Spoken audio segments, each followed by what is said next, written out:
Let's talk about it. Let's talk about it. Let's talk about it. Let's talk about it. Let's talk about it. Let's talk about it. On the Vera Thompson Show. Let's talk about it. Yeah.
The story you're hearing is based on true events.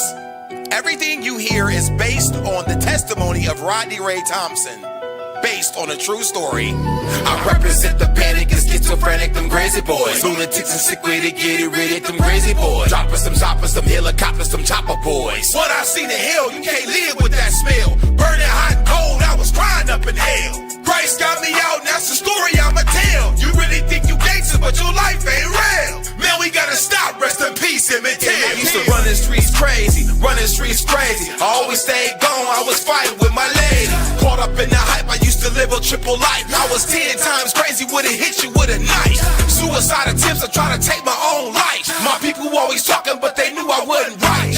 I was riding high with them goons at night. Catch you slipping, do you bad at the stoplight. My people knew I really got down for the hype. The devil tried to pay me, sell my soul on the mic. I ain't talking about rap, man, I wasn't living right. I used to walk with the devil and the killers at night. Drain your bank account, not even hit your wife. Yeah, it's kinda sick, but the story of my life. Hanging with the killers and them demons at night. I was going down till God got me right. Thank you, Lord Jesus, for saving my life. Confessions and repentance, I owe my life to you, Lord. Romans 14:8, if we live for the Lord, and if we die for the Lord. So whether we live or die, we belong to the Lord. In Jesus' name, I don't care if you 5'7" or 6'7", you belong to the Lord. I represent the panic and schizophrenic, them crazy boys. Lunatics and sick way to get it rid of them crazy boys. Droppers and stoppers, them helicopters, them chopper boys. What I seen in hell, you can't live with that smell. Burning hot and cold, I was crying up in hell. Jesus was the only one that came when I failed. Christ got me out, that's the story I'ma tell. You really think you gangster, but your life ain't real. Man, we gotta stop, rest in peace, Emmett Till. Man, he was a real one, died in the field. Yes, when I died, the Lord brought me to the Father. He said, Rodney, I'ma clear you, I'ma rid you from all this. No more. But go back and tell him about me. Tell him I loved him. He said I was now a representative for that lost culture. I'm telling you, God is real. Tell him I loved him. That's what God said. God is bigger than 6'7". He created everything. I'm telling you, hello. I am so excited today because I have a young man with me. I met him back in 2008, and him and my son were friends, but then they went apart, went separate ways. And Rodney, I am just honored to have you here with me today. And this Rodney is a Christian music composer and rapper, and he turned his life around. Well, Most High turned his life around. And right now I'm going to start by asking you to share a little bit about your childhood and your life. Just kind of share some things with our audience. Well, I grew up, like in I would like to say a single family home where my mom, she was young. She was 16 when she had me. She's a pretty girl, Um, she was trying to figure it out, I thought everything was just me and her and whatever boyfriend she had, at the time. And then, when my sister came, kind of turned my life around. My mom said I had said like one thing stood out when my sister came. I told my mom, take her back to the building because she cried too much. But other than that, yeah, it was I didn't want to share, the so it was just, I was just a little curious, boy, and always trying to make up ideas and take some rocks out of driveway, try to sell them, take your tea set, build it my way, sell it back to you, you know. I had always kept like a bag of Nintendo games that I hustled up from somebody else, some clippers, cutting hair, and I was always on the move. That my nickname was Rippy, so I was always ripping around doing something. I challenged every belief. I just never stopped moving. I just never stopped ripping and running. I just had a real fast paced lifestyle where I was raised by all women, and there were some male figures in my life, and my sister's father, was there, but that didn't last too long. But he did the best he could. But I was really raised by a lot of women, and I had some male influences in my life, like my older cousins. But it was really the women, man, and my grandma who just put it down for me. We close knit, tight knit, but they wasn't church, going, Easter. I thought, God was Santa Claus or the Easter Bunny. We made it, God was not relevant, but they hurt people produce hurt people, trauma produces trauma. So we didn't come from, church. You got a mom and a dad. What's wrong with you? So you got a mom and a dad. I used to look at people, hugging their moms, and no disrespect to their mom. I mean, my mom, but people that was hugging their mom, I thought something weird was going on. People who had a dad, I lived, everything was based off TV and, what I was seeing in magazines and music. So really the TVs and the music and the streets really raised me because, my family was good people, barbecues, cookouts. They was like the neighborhood celebrities. All my aunts was very beautiful as you are. But back, they all look like they was Jet magazine. I just remember them being very popular, and, they paid us attention, but very little attention, enough to where we kind of just was like where the wild things were, kind of, they kept us fed, but they also had a wild style, to them, where they partied a lot and they drink. They had their little barbecues. We always had Christmas parties. I remember one time when I was little, I used to like pies is so much, like snacks. I really would die for a pie. One time on Thanksgiving, and I sum up everything after this. I won't talk more about my past, but I'll just tell you how it was. Thanksgiving, I couldn't wait for the pies to be done. I always would sneak them. So it was like Thanksgiving Eve, and I was just like, man, I really need a piece of that pie. So, I broke in the refrigerator downstairs, and I framed my sister. She was only like, maybe I was 7, so she had to be like 4 or 5 or something like that. She couldn't really talk, but I got downstairs and I gouged in them pies, man. I broke in it, the refrigerator, and I got the pies, and I heard somebody coming, so I knew to pull my sister down there, and I just threw her in the refrigerator. I just threw her in the refrigerator and framed her. But this the thing, I smeared the pie on her, and I ran up in the bed. Oh, wow. you know, and I heard her getting whooped. And she Oh, wow. sister couldn't talk. So, you know, she got blamed for them pies for like, I don't know. I think it went on for maybe like 2 or 3 months. I don't know. But then it was the talk of the town that, you know, Kelly broke in the refrigerator and took the pies. But one of my aunts just seen through me, you know. She seen like, Kelly, my sister, Kelly ain't stole them pies. That's a grown did that. That's a grown ASS did that.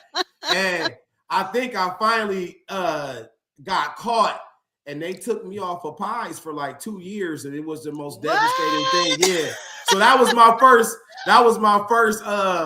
And mind you, my grandma was really the one who cooked. So that was my first really memories of, you know, being a savage. You know, that, you know, if you think about it, that's not really the way you're supposed to treat people and do things. And that from there, and I just developed a mentality like, you know, pies turn into, you know, women and friends and other things. That's just how, you know, I got my way through life. That's just it. You know, I'm taking it. Yes. Well, let me ask you, because as a result of growing up like that, what were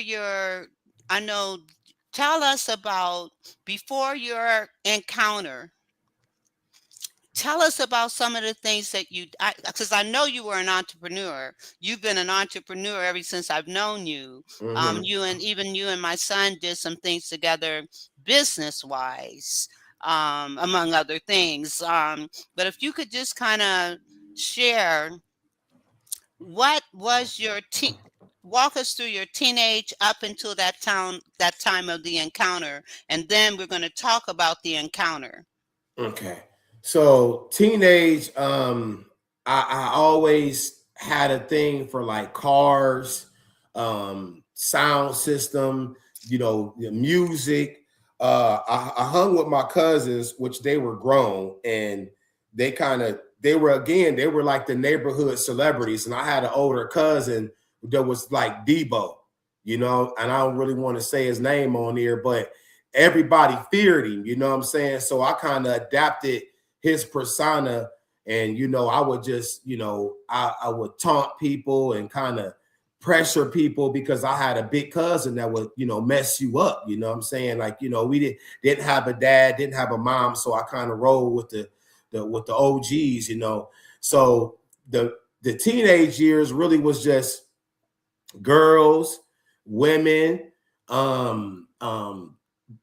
trying out things that you shouldn't be trying, you know, getting involved with the weed and, you know, taking things that wasn't really yours, you know, and then a lot of it was filling voids, you know, and then just fast forward to business, you know, I remember, like I said, having my set of clippers, and I started studying like music, you know, having a bunch of records in my grandma's house and being right with my cousins. They would ride around with the 12s and the 6x9s, listening like E40, Too Short, a lot of West Coast rap. I thought East Coast rappers was weird. I didn't understand them, but I now know they part of the creator, you know, the creators of hip hop, you know, well, God is the creator of all, but they were some of the originators of hip hop. And fast forward to what I like to do and what kind of developed me into business is that I always had this thing where I'm going to make it on my own. I'm going to do something. So my first business was, like I said, I stole some rocks out somebody's driveway and I painted them and, you know, put them together and sold them back to the same people. And yeah. And then I got a karaoke machine, and I just started recording people, recording my cousins, recording myself, and I started getting a name around the you know, for myself as, you know, this dude can rap, and he putting together, he rapping over instrumentals, and I really wasn't no bars, but like I said, I was really more like a storyteller, and I was, you know, kind of my first rap I actually stole from a girl. You know, I stole it and then I learned it. And I later on in life, I got some other stories that when you steal stuff, you know, you opening up portals to things you don't want. So I always knew something wasn't right. I always felt like, you know, I gotta steal another rap. But I eventually ended up learning the rap, you know, and the producing side by, you know, turntables in the house and running the streets, always trying to create something. So my earliest 17, 18, I start putting rims on cars. I was the guy you can go to hook up your sounds, hook up your beats, and we'll take them. You know what I mean? And your girlfriend, you know, I take your sounds and your girlfriend. I always had cars with rims on them. I always had the sportiest cars, IROCs, Trans Am, Cutlasses, and I'm 16, 17 doing this. And it was, I always had 3 or 4 different girlfriends, you know, very fast paced life, you know, drop one off or, you know, I didn't know I was hurting these women. I have a girl in the car. Oh, you tripping? Get out, walk. You know, I make her walk on the expressway. You know, she would do things like, you know, that's kind of like, you know, a little bit my entrepreneur ping pong spirit right there. So going, you know, I was involved in a lot of different things. So fast forward, let me see to about 20. I had this thing inside of me, this spirit saying, I'm going to do music. And I got, you know, my beat machine, a girl got that for me. You know, as soon as she got that, dismissed her, hadn't, you know, was on to the next. You know, I didn't know no better because where we came from, you know, they say things like rip the dip, the ladies pimp, the women to fight for your delights and all that. So I just kind of grew up where this was normal, you know, and I looked at people who wasn't like me, you know, weird. And aside from that, I used to fight a lot, you know, at a couple fights I didn't win. But it ain't too many out there that can say they gave Rodney Thompson their issue besides the Holy Father, you know, Jesus Christ. So, you know, I was a fighter, you know, because that was me trying to fill a void, not having a dad, you know. So if you did something to me, you know, I wanted to try to fight or I meet you, you know, and my earliest years, I never dealt with drugs. I remember kind of cowering down to a fight because I smoked some weed and my name was Rippy, so I'm always trying to bully people and I smoked some weed and that fight didn't really do too well. You know what I'm saying? But I came back, you know what I'm saying? And I was, you know, from my sister to my cousins, everybody called me when it was time to get down. You know, I was a fighter. I was a brawler. I fought, you know what I'm saying? And for the most part, I was always scared when I went into battle, but when I don't really know too many times, you know, where I came out and I'm just busted down. I liked it. I liked it to rumble. I liked it to fight 3 or 4 at a time. It wasn't good to fight one. And, you know, I broke people's jaws. I butchered people. But those were in my like 20 to 23, you know what I'm saying? But the music was always keeping me grounded. And then I really got infused into producing. And I met a couple cats from Toledo around 21, 22. And by the time they seen me, I was kind of more chill with the music. I wasn't doing drugs. I would have a 40 ounce every now and then when I made my beats. I was just, you know, I was like a ladies dude. I had a bunch of girlfriends and I was on to the next, you know what I'm saying? A Rolling Stone, you know, I always kept a car or something. But God was never really around. And as far as the business, I was the guy you came to for music and beats. And then I started to develop a personality where I was a prideful personality because people needed me. And I felt like that. And I got high on that where, you know, and I would be the producer who would sell you that beat and sell it to your homeboy when he leave. Take that beat and dare you to do something to it. You know, I recall times waking up in my studio on my knees with a 40 ounce passed out. Nobody did nothing to me. But these are, I'm passing out on 40 ounces at 22, 23 years old because I wasn't no drinker. You know, I never did any drugs, but we're going to get into that. But that's kind of like what I did up into my teenage years and then, you know, on to adulthood. And then we can go into more. Okay, well, let's go on into that. Let's talk about that adulthood that's going to then transition into that encounter that you had. But before you had that encounter, what was going on with you? All right, so I gotta kind of, the encounter. So I'm, you know, I think I'm up there in my 40s now. So, you know, around 25 years old, I had a buddy come over, and I knew him from school, and you know, he introduced me to some, you know, some party favors, and we got to turning up, and life kind of took a turn for the best, but for the worst, you know what I'm saying? Doing drugs, you know what I'm saying? You watch movies like Scarface, you watch movies like Blow, so you can kind of get what I'm saying. And from then, that's was my life was charged on, you know, this Incredible Hulk type of mentality. So right before the encounter, I lived a life where, you know, people came to me to get things done. Police knew what I was doing.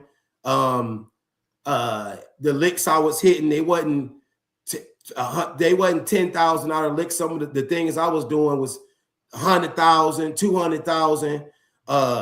You know, I do something, and you know, statute of limitations is all past. You know, and now all that is behind me now. But I wasn't doing light work. I was putting in work. You know, and I was also known to do something to you. So again, I stayed in the fights, women, and the women.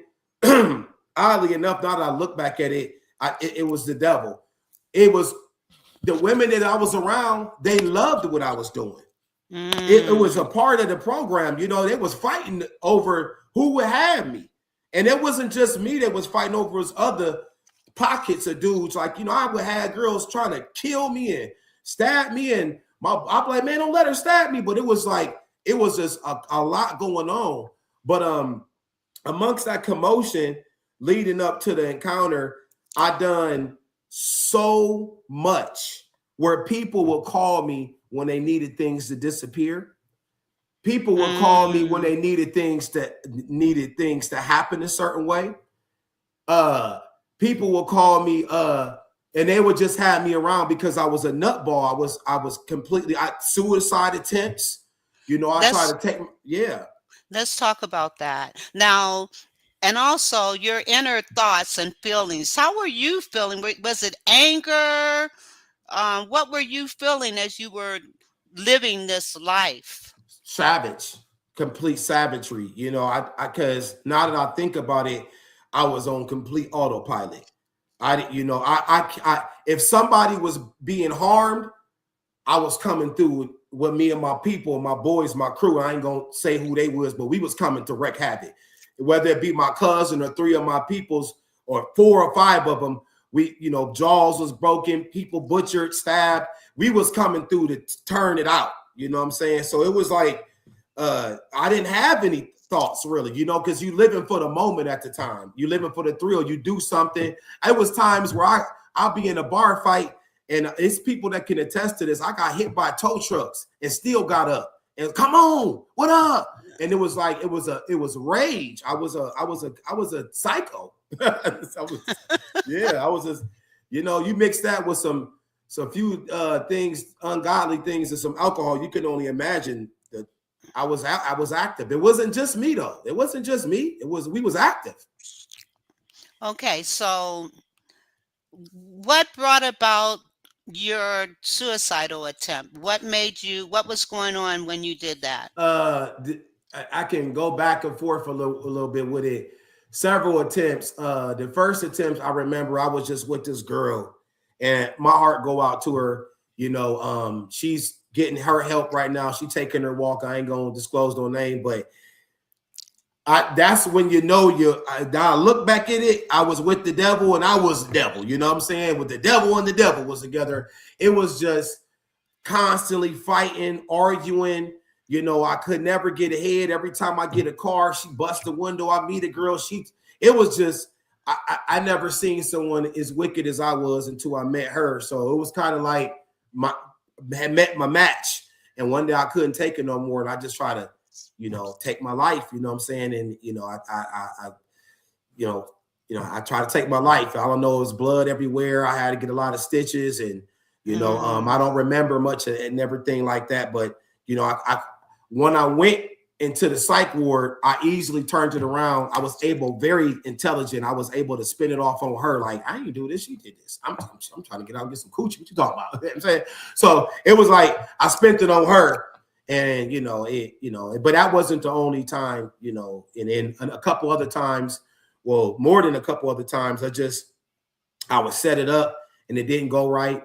I kept wondering, like, man, am I like a Terminator or something? You know what I'm saying? Because it was times I would get jumped and I'm like, I get up like, what's up? This all y'all got?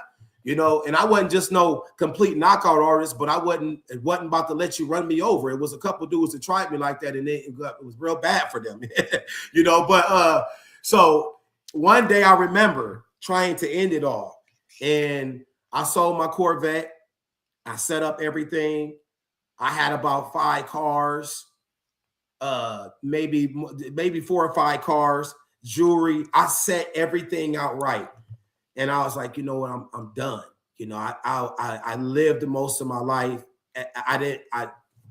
Schools say we come from apes and monkeys and Darwinism. So God wasn't present in my life. I didn't, it was just everywhere I went. Here come Rippy, Ruger, this bad news, So I sold my Corvette, man, and I bought something.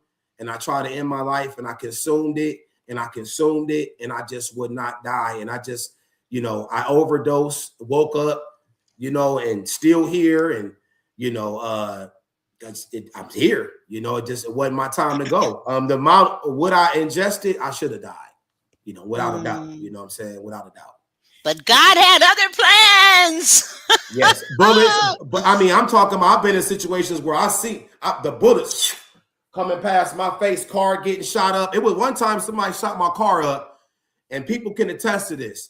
Shot my blue 77 up. I was like, don't worry about it because I know where he lived. I ain't want no guns, no nothing. My dudes wanted to go with me. I told them stand down. I hit his door like, if you don't have my money and what you did, them bullet holes you did to my car, because I felt bad for him because of what I was going to do to him.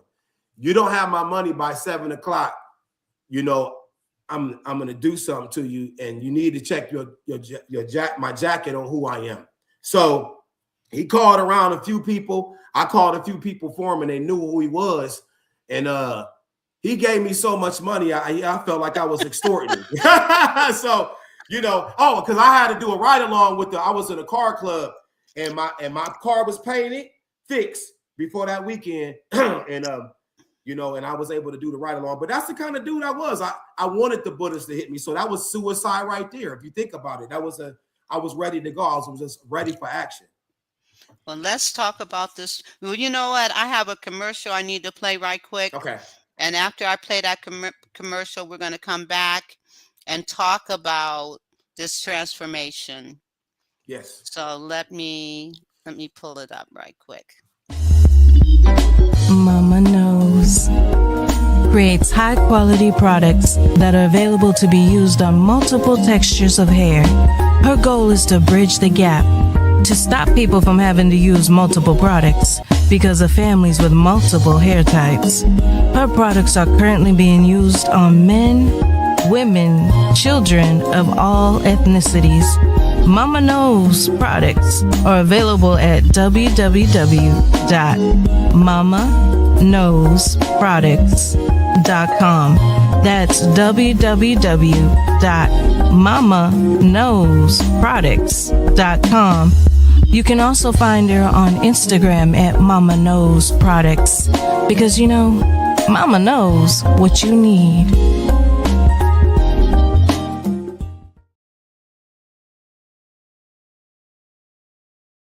About these products.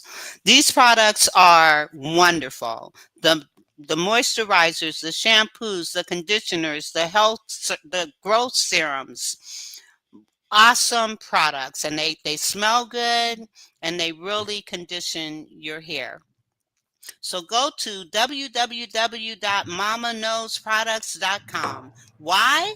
Because Mama knows what you need. So check her out at www.mamaknowsproducts.com. Okay, now it's time to hear your story of Okay. this encounter, and I'm just going to give you the floor and let you talk. Okay. So I kind of want to, get up to that point, and I think, it would take more than an hour to try to cram everything in there. But fast forward everything. My life was just a complete train wreck. It was psychotic. It was, what I'm saying, I was on 15 different medicines, constantly in the hospital, drinking every day, partying every day, I had a restaurant. I ended up having a bar. That's what, you said, just, my buddy was your son. He helped me manage it. He'd tell you I was more than difficult, and Well, I will say this. He told me, he says, Mom, I had to let him go. He was doing too much. Yeah, I didn't recognize nobody but me. It was, if you heard most of this, God was not in my world, but he was there. So shortly after, I ended up having a trucking company, and I had a traumatizing event. There's a lot that happened in between there, but one life altering thing had happened. Now, every time I would say I'm gonna do something, I would do it. So I always had the gift of prophecy, and I always had abilities. I'd be like, hey man, you better stop.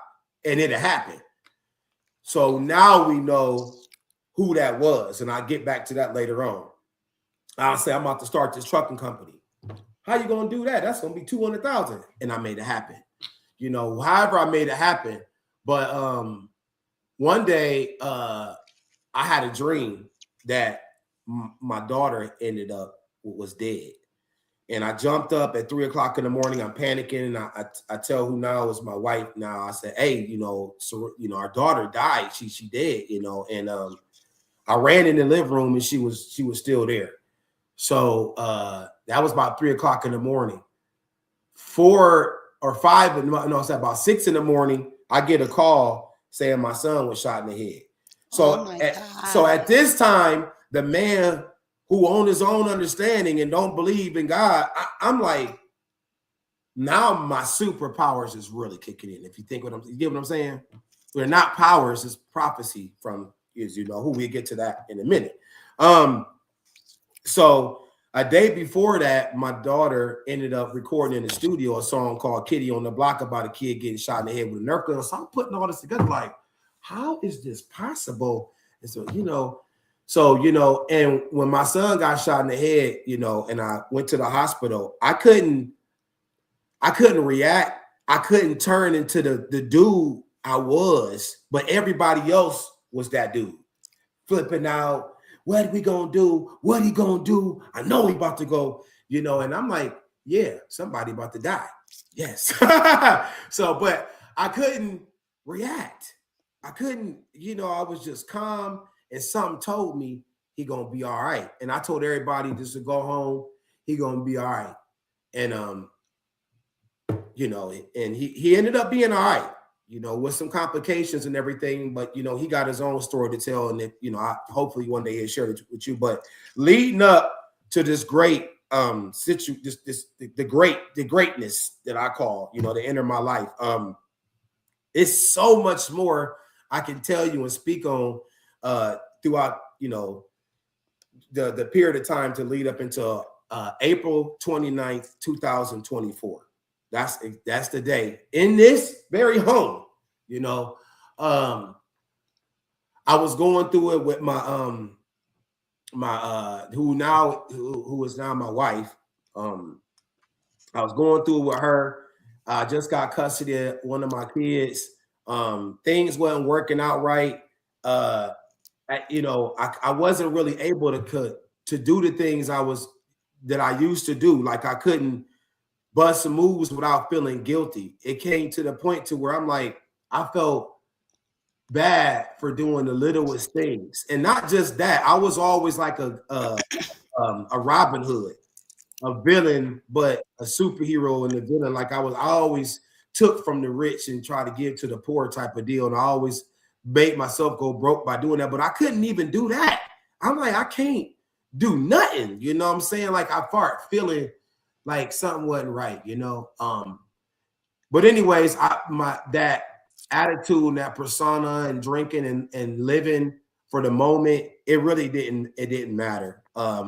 So I ended up having my girlfriend at the time removed, and I brought a high school girl who I dated from high school. Sorry, I didn't mean to say high school girl, but one of my high school sweethearts that I dated in high school.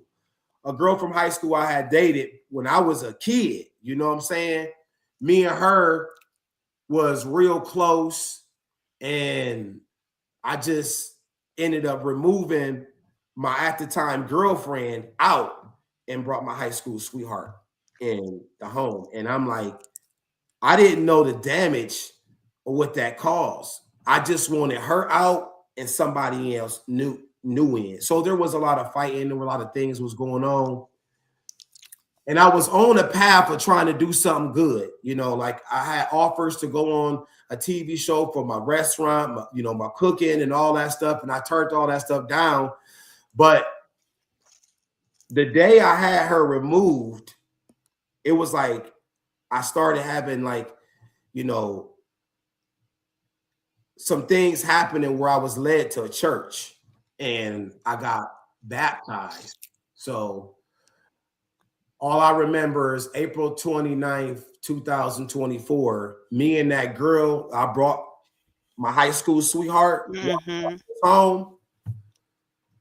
All I know is, kicking it, talking a little bit. And I was trying to marry her my own way. And I wanted to, and I was calling her name.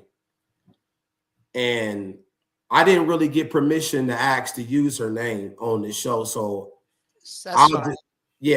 and I will introduce you to her because she got a lot more to this story that you should hear. But I remember calling her name and I couldn't say her name and I was saying Ashley. So my mouth was moving and I know it's hallucinating. I'm not hallucinating. And then next thing you know, I just I stepped back. My hands got to moving like this. I'm looking at my hands. They digging in my pockets. And next thing you know, I felt like a snap, like a cord, like almost like that. But it didn't hurt. I automatically knew all the times I tried to kill myself, I was dead, without a doubt. And I remember just going up and I'm literally from here walking outside my backyard and I got my room is back there. That's where I was at, but I'm walking around, but I'm going up and I'm like, what is I don't believe in God. I don't know Jesus. What is spooky ooky going on? So I seen myself walking around here and I was subconsciously going from there to the body and my hands was like a ghost going through I'm walking through walls. I'm going through there. The girl looking at me. I'm looking at her and I'm, at this point I'm in heaven.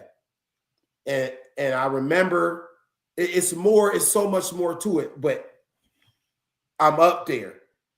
And I remember looking down at myself and a flashback. I'm up there.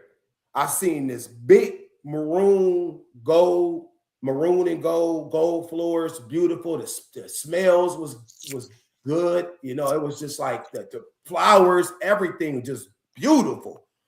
And there was a chest and I could see like it was halfway open and it was light money. It was gold, but I was very aware you can't spend that up here. You're fighting for something that you can't even spend up here. Soon as that happened, I'm sent back down like to my body. I'm going back and forth.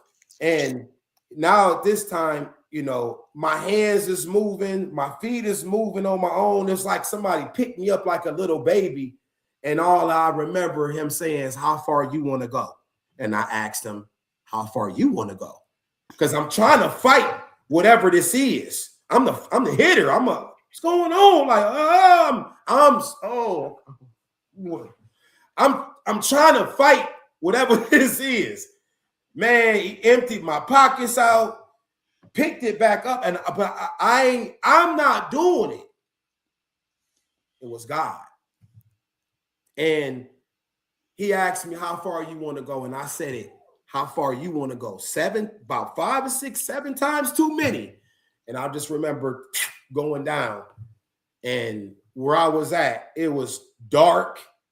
It was just, I mean, it was like the most emptiest wasteland, lonely. I was aware. I didn't done, you know, weed and mushroom. This, I'm dead. I'm telling you, I'm in hell. And he let me know, you in hell. This is where you at. And it wasn't, what I seen down there was burnt, ash, darkness. I'm looking around and my body on fire. And I'm stripping, but at the same time I'm burning from heat. It's cold. It's about 1 billion degrees negative, but it's 1 billion degrees hot. And I'm screaming and I'm looking around, and it was like, you ever saw the scary movie where it's just flashing and flashing and flashing, and I'm trying, and I just looked out, miles and miles of darkness, and all I can tell you is that I would have rather been down there with a zombie. It wasn't nobody down there with me, and I'm kind of looking, I'm trying to like, what is going? I'm like, man, hold on, man, like I'm a Tales from the Hood. To the most, it was just, man. So I remember coming back up. I didn't know Jesus to call on Jesus. And Jesus took me to his tomb. At this time, I'm crazy. This is not happening. I'm aware I'm dead. I can still interact and see what's going on earth.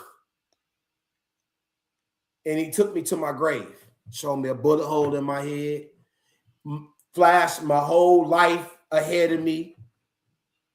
This ain't what I sent you here for. Why are you doing this? Why are you doing that? It was just, and he's talking to me, but I'm seeing my face.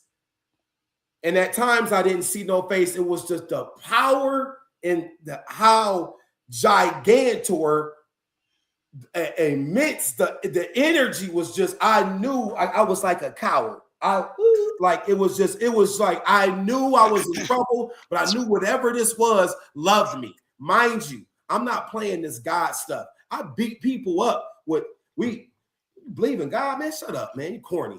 That's how my life was. So he read me like a book, and he just got on me, and I'm dead.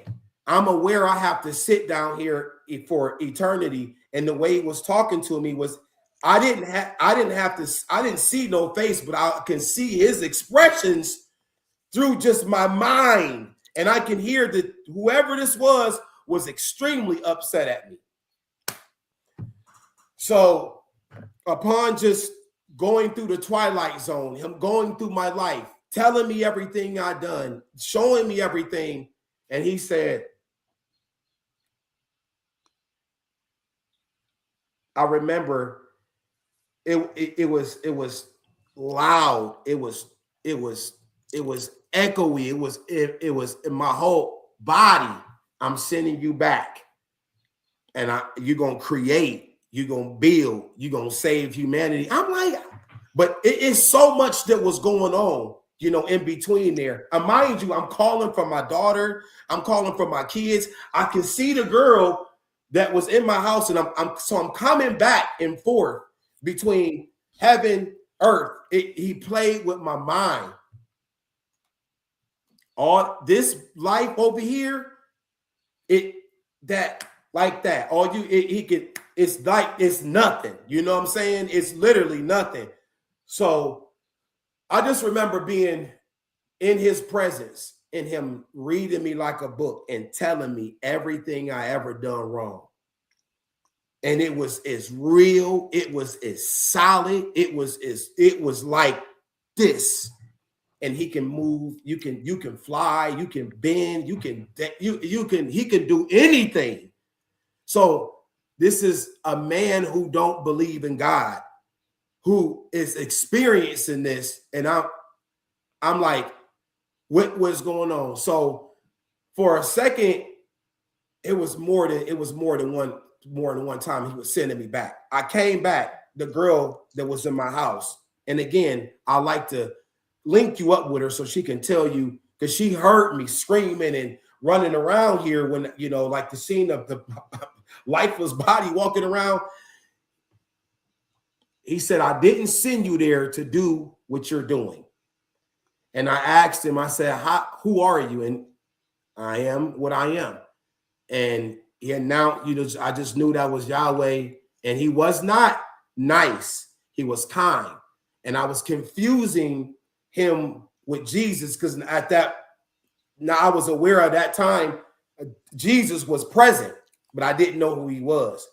And he says, I'm not sending you back. Jesus is sending you back. I'm the Father.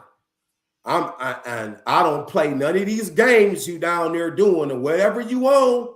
This ain't gonna work. And I'm sending you back, and you're gonna fix it. You're gonna build. You're gonna create. I'm still not taking him serious though. I don't know if I said, excuse my language, nigga, please. Because I'm not like, what you, and he sent me back.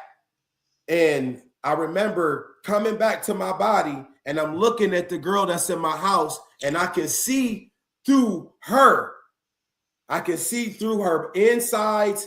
And, you know, she looked at like the most evilest, wickedest thing I could ever see. I can see inside of her everything. Like I can see the worms in her body and her, oh Lord, I can see something like, and I told her, I said, you next. As soon as I said that, she had a heart attack. Oh my God. Yeah. And you know what? I'm going to play one of your songs, and then we're going to come back. Okay. Okay. This is one of the songs that the Lord gave him after he came back. Psalm 50:15. Call upon me in the day of trouble, and I will deliver you, and you shall glorify me. That's what the Lord's saying. I'll put it down for God. Hey! I'ma do it big, I'ma drop that flag. I'ma call on my God, and I know he on the job. Just the most high God who I'm reppin' for. Just the most high God who I'm reppin' for. Ain't no moving, no passing, no more, no crashing, no lax. Ain't no more thinking about that. I got my God on my back. Ain't no more playing that role, ain't got to worry about that. Who you with? Yes, US, that's who I'm riding with. No more choppers, helicopters, just my Bible, no more rivals. You can miss me with the drama, and I'm still about to squabble. But ain't no fighting with my rivals, cause my God I handle that. Supernatural made the earth, if you run up, handle that. Boy, think on what I'm saying, man, God ain't playing. The moon and the stars, yeah, what am I saying? The devil is a lie, he ain't never gonna win. It's time to get right, we almost at the end. My God will raise you out the dead, take them bullets out your head. He bigger than the feds, and he nappy like the dreads. He really love your life, and he don't play about his kids. Think about it, talk about it. He fucked the earth about his kids, only chosen ones live. When it come to God, he know my life I give. But busting it down when that trumpet gon' sound. If your soul ain't right, then your body underground. You don't want that, but my God, I cook it back. He cooking back with no soap. My king is Jesus, no joke. And we ain't snorting no dope, and you can put out that dope. My Jesus know what you selling, boy, he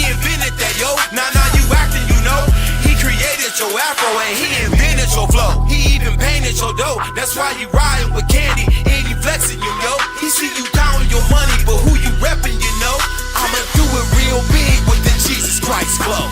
I'ma do it big, I'ma drop my flag. Call on my God and I know he on the job. It's the most high God who I'm repping for.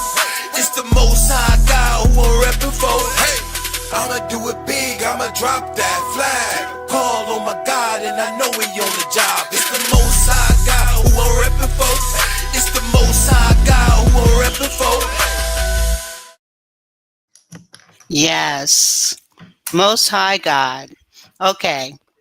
And I'm going to end with this other video that you shared with me. All right. I interrupted your conversation, but I wanted to make sure that I got that in there so that people understand. There's so much more. I know. We're going to have to do a part 2. Yeah. This ain't it. So once you had that experience and you told her and she had that heart attack, go from there. We still, so so she had the heart attack. She didn't know she was having a heart attack, but she did. She had the heart attack. She kind of went out, and I was still able to communicate with the Father. You know, it was like, boom. We both heard a trumpet blast. It was you got to think I produce music and I know sound. So he talked to me just like me and you are talking. Mm-hmm. And he told me I was a warlock. I ran with the devil and I needed to learn who Jesus Christ was. And I still wasn't convinced. I wasn't like, I'm this, you know what I'm saying? Like, I just wasn't convinced. So, I ended up driving her to the hospital, and, the situation that happened was just still trying to, come through my head. When I came back, he gave me a month worth of vivid prophecy. I woke up, wrote my dream down. I lived it whatever he told me was going to happen. So it's just like someone saying, hey, you're going to turn down the street, turn left. You're going to find $50 right there. It's going to be a blue car over there. And that's happening to you. You think that you're trying to tell everybody. He kept communicating with me. He let me know he was God. He let me know he was the Most High. And I kept telling him, I got to hit the lottery, man, because ain't nobody going to believe me, And he told me he was the lottery ticket. I'm the ticket. So, my kids was affected by this. And to make a long story short, because it's so much more to it. This very table, I never got caught for the stuff that I did. Never. And I swore that I would take it to my grave, and he told me everything I did, everything. And he told me I didn't have to do that no more. I ain't have to live like that no more, but I needed to know who Jesus was because I still wasn't accepting Jesus Christ. I was at that time convinced it was something greater than me, but it wasn't, he wasn't cool with just me understanding God. I needed to know who Jesus was.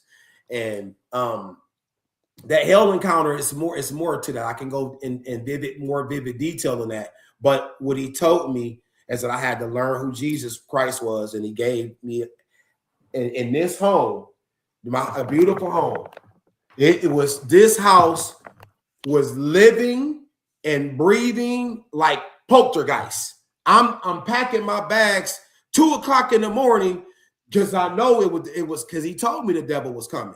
Because at that time I had just got baptized. I was still smoking weed, but I was still adultery, committing sin, smoking weed with my younger son, just not living right. And he because I didn't accept Jesus Christ, he had to let the devil full blown come in here, and he couldn't harm me. He didn't, but the things he done, the pain I felt, God told me he was going to give me, the Father, I call him Dad now. Dad said he was going to give me new liver, lungs, heart. Mind you, I was completely overweight. I was on about 15 to 20 different medicines. I was alcohol dependent.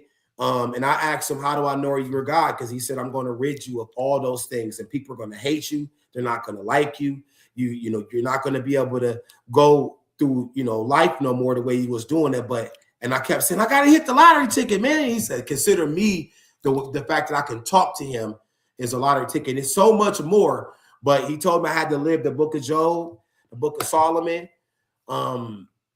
He literally would tell me, turn around and go pick up that piece of paper, a little piece of paper in the corner like this or something about this size. And it'll have my birthday on it. It'll have, I mean, he's unbeatable. He's omni. He's everywhere. You can't get nothing past him. So, you know, I had to live the book of Job. I had to live all them stories in the Bible. A person who never picked up the Bible, who never understood right or wrong, you know, and he said somebody was coming here to get my kids. He's talking to me just like me. I didn't see his face. I could just hear him. And lo and behold, somebody was at my door to get the kids. And mind you, I'm thinking the feds got my house tapped, the police, and I'm looking around, and it was just him. It was just me and him. And he gave me evidence. The girl that seen the supernatural things. We seen semi trucks shift out the way. We got into accidents, and he reversed it back where we didn't. It didn't even happen. We still had the marks, the bruises. You know, I've seen the most crazy supernatural things happen because he was trying to show me you not God, and I'll let the devil play with you, but I'm the creator, not the created. And he'll play tricks with you too. The Holy Spirit got to get your attention. Yes. And people looked up to me like I was a god. You know, other people, I put so many people on with crimes and hood stuff and ghetto stupid things, man, hood things. And ain't nothing wrong with the ghetto, but it's a way. If you're gonna be ghetto gospel. You know what I'm saying? Be the truth with it. You know, but so just to kind of sum it all up, because it's so much more. You know, I want to talk about. He had to remove me from my home, and I had to leave from my house, and which was Akron, Ohio, to go live in Indianapolis with no money. I can't commit no more crimes. I can't hustle no more. I ain't had no money. My credit score messed up. I ain't had nobody to believe in me because after I lost the restaurants and all the businesses, nobody wanted to be around me because I ain't had no money. I ain't had none. He said, Rodney, I had to take all that from you to let you know the people that was around you didn't even love you. They wanted what you had. You know what I mean? So it was only a couple good friends I had around me that really loved me, like Miles J. You know what I'm saying? Your son Miles. So it was like, I had to live on the streets of Indianapolis for a year and some change, maybe almost 2 years, and still own this house. And I had to leave this house. You know, like I said, I know time is running out. Yes, it is. There's so much more to it. And like I said, when he told me he was going to give me a new heart, new lungs, new everything, you should have seen my face. I'm always been heavy, said a bigger dude, but I was grotesquely swollen. If you ever seen that dude on the Google, he's, hey, you guys. That's how my face always looked at. Yeah, like I always look, hey, you guys. I was crazy looking. And he said he was going to give me new organs and new ears, all that. You know what I'm saying? Yeah, boom, that part. And I had to, he ain't just give them to me, he crushed them. Boom! My heart, I'm on the ground flopping. Crushed my liver, crushed my kidneys, and gave me all new everything. I couldn't even function without medicine. I couldn't even function without alcohol. I couldn't even function without certain kind of drugs. I don't take nothing no more. I don't do anything but food, and you know, I don't miss my word. You know, and he gave me a strong gift of prophecy because I always was a prophet. He told me, I sent you there. I always had it. You know what? I'm going to have you come back. I'm Yeah. going to end with this other All right. song that you All have. right. But before I do want to mention that you do have a business. Yeah. And we're going to have you come back to talk about your business, Yes. which is Safe Solutions. We'll talk more about that. But I just want to say to my listening audience, this was powerful. And if you are not a believer, and you think that what he's saying is not real, Scripture says we wrestle with powers and principalities and things in the air and all that spirits. And so I appreciate you being here. We have a lot more to talk about. Wait, let me bring this back up. What does it say? Jesus. Yeah. Yes, yes. Well, Rodney, I know from whence you come. And I know that my son let you go because he couldn't handle what you were going, what all you were doing. But now you guys are back together, doing stuff together, and your testimony has even helped him. And I thank God for that. Wow. I truly thank God for that. So anyway, listening audience, thank you for being here. And I'm bringing him back because this is just part one of his story. I'm going to conclude the show tonight with this other video that he has, and just let it resonate with you. And Rodney, if you will just hold on, I'll come back to you in a minute, okay? Yes, yes. Thank you for coming. All right, so let me end with this video that he has. Breaking off another hot explosive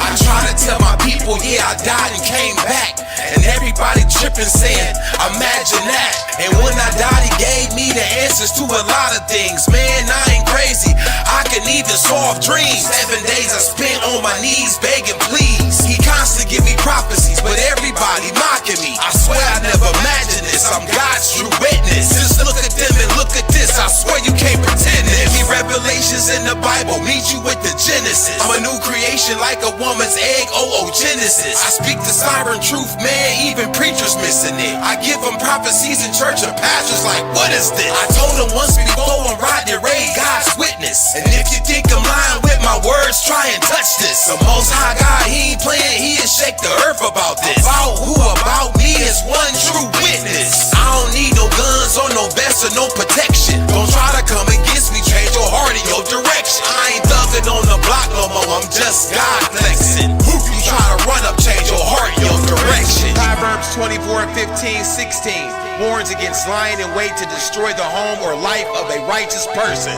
I'm telling you, it's not a good idea. Stop letting the devil gas y'all up, man. Calm down. It's bad if you touch me. It's bad if you speak on me. My best advice to you is sit down and just listen. Sit back and pay attention. Who did I mention? I died and talked to God. I was in the 10th dimension. It's bad if you touch me. It's bad if you speak on me. My best advice to you is sit down and just listen. Sit back and pay attention. Who did I mention? I died and talked to God. I was in the 10th dimension. You're rocking with the best.